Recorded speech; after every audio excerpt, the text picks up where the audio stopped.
I do know from the realistic television families of Lucy the Beaver and Andy Griffith that life was awesome. Couples never got divorced. Women were really happy in their familial roles, and children had the unnerving desire to obey every authority figure in their lives. What? I thought the 50s were perfect. No. Of course, if I really had this perspective, people would seriously pity my ignorance and wonder what I was doing speaking in front of a room of people. I was analyzing this time in history with what I like to call a two-dimensional black and white perspective. And though most modern-day people are not so naive about this topic alone, we tend to wear 2D goggles while viewing so many other issues that are infiltrating our lives in every aspect. So in our seemingly internal, bipartisan, my way or the highway essence of culture, it becomes necessary to abandon not our beliefs, but this false sense that all of our beliefs must be sure and not malleable. In order to accomplish this, we must first shed color into the perspectives that we once thought of as only being black and white. After we have shed a colorful light to our perspectives, we can then turn up the volume of the voices of the people around us. And finally, once all of this is achieved, we can step outside the two-dimensional picture boxes that we may have placed ourselves inside of. Untangling the wires of this issue can be tricky because it's not about agreeing with everyone, but instead deciding based on fact with whom we do and do not agree. Initially, what we need to look at are what issues are important to us and how we are viewing them. Though I wish that all issues were simply black and white, there are many, perhaps even 50 shades of gray that overwhelm the ranging from what foods should be deemed as healthy to what television stars we should idolize and everything in between. But this should not be the case. We are living in the second decade of the third millennium, and though I agree with what political and social analysts say about this generation being lost, I think that this generation has more capability than any before it to know so much about anything. And a lot of this has to do with the growth and evolution of technology, which longtime journalist for the economic scene in the New York Times says has been nothing less than breathtaking. Yes, the growth of technology has attributed to global productivity, instant news, and even economic boom, especially in the realm of international business. Similarly, technology has attributed to great success in the educational realm. In fact, a study conducted by Minnesota's Walden University found that teachers found far greater student learning benefits when they utilized technology in the classroom more frequently than those who did not. So, with all of this splendid ingenuity and intelligence right at the fingertips with anyone with access to the internet, why is it that this generation of the U.S. is less well-informed than the one previous to it, as stated by the National Commission on Adult Literacy? I tend to attribute this to the fact that technology is being used for the wrong reasons. Take social media, for example. Though it is a groundbreaking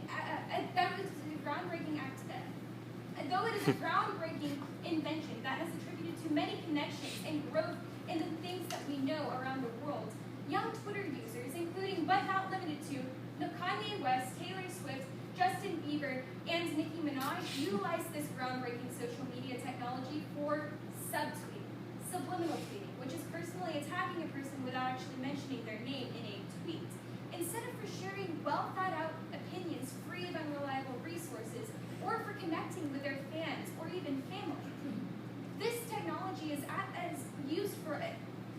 been developed for us for a reason. We need to start using this more intentionally. And once we achieve this, and once we accomplish this intentional use of technology, then we can start informing intelligent, research-driven viewpoints.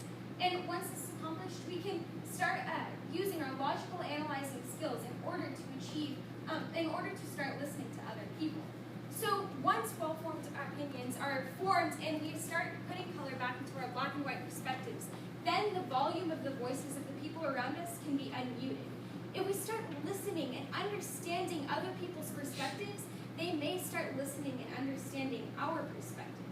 Whether you are a religious or atheist, a Republican or Democrat, a believer or directioner, a vegan or a carnivore, so many holders of one ideal are completely unwilling to see the other person's viewpoint. This leads to avoidance of the tricky subjects at the dinner table because no one wants to listen to hurt anyone else's feelings. But this shouldn't be the case. However, this is very encouraged by our society because of the fact that everyone has the sense of necessity to always be right. Psychotherapist Mel Schwartz says that this need to always be right is ingrained in our belief system, and society not only tolerates this, but encourages it. And this is very clearly illustrated by news media. For example, very conservative Fox News is, though often a reliable resource, as is liberal resources such as CNN, these resources are very biased. The problem is not that these news resources are biased, but instead that these biased resources are being used far more frequently than resources deemed as unbiased, such as NPR.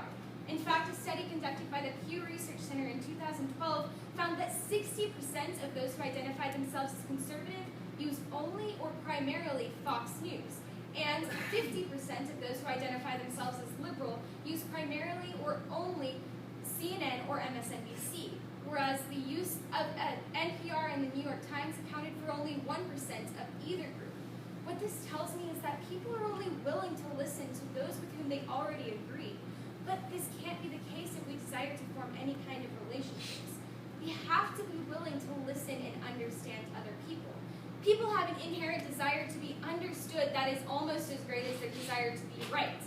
It is ingrained in our belief system, as psychotherapist Mel Schwartz said. And as Dr. Vijay Bartakian from the Harvard Business Review so eloquently put it, understanding is not the same as agreeing. We don't have to abandon our beliefs and moral system in order to understand other people. We can see eye to eye while having different opinions. Once this is grasped and we start listening to other people, that is when we can start to form relationships and start living life outside of the two dimensions. How I define living in the three dimensions is looking at and taking into consideration the past, present, and future while forming opinions. Therefore, using the facts that we have discovered and researched in order to form our opinions based on the things that we've discovered. Forming relationships based on mere opportunity and personality compatibility instead of just whether we agree with them on which person should be elected as president. Two of my most close friends were made through debate. Out of the three of us, one of us was a staunch conservative Baptist, the other a libertarian non-denominational Christian, and the final a very left-wing atheist. Though we have an extreme difference of opinion, I have had more intellectual and controversial and deep conversations with these two people than most of my other friends and family. I'm willing to understand them as people without giving into the frustrations of them because of our different viewpoints. But I wish I would have this viewpoint while making and developing other relationships. I need to adopt Thomas Jefferson's way of thinking when he said, "Never have I considered a difference of opinion in philosophy, in religion, in politics, as cause for withdrawing from a friend. Because the relationships that I have made in spite of this have lasted me the longest." So let us adopt less ignorant viewpoints based on the more colorful and true ideologies of the world. Let us listen and understand other people, and therefore form relationships based on understanding and respect, while simultaneously not giving in to the traps that may be made with a mind made up of misunderstanding. Let us look outside our black and white television screens and start living life in a colorful